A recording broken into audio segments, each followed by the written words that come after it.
ஒரு அழகிய குளத்தின் அருகில் 2 தவளைகள் வசித்து வந்தனர். அவர்கள் நல்ல நண்பர்களாக ஒன்றாக வாழ்ந்து வந்தனர். ஒரு நாள் அவர்கள் வயலில் விளையாடிக் கொண்டு இருக்கும்போது மழை வந்தது. அப்போது பெரிய தவளை சொன்னது, நண்பா, மிகவும் மழை பெய்கிறது. எனவே எங்கேயாவது ஒதுங்குவதற்கு இடம் தேடலாம் என்றது. அடுத்த தவளை அதற்கு சம்மதித்தது.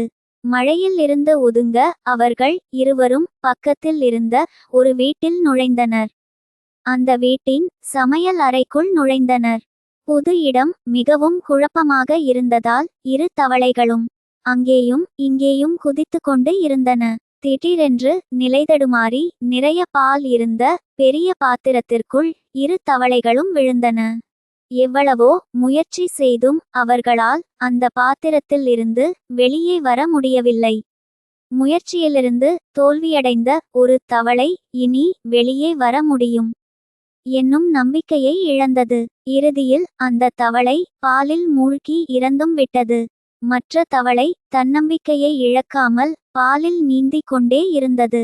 பாலில் விடாமல் குதித்து கொண்டே இருந்ததால் கடைந்த மோரில் வெண்ணெய் வருவது போல பாலில் இருந்து மேலே வெண்ணெய் வந்தது.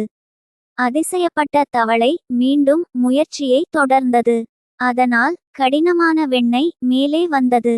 தவளை பாத்திரத்தில் இருந்து வெளியே குதித்து பாதுகாப்பான இடத்திற்கு ஓடியது. கதையின் நீதி: முயற்சி திருவினையாக்கும்.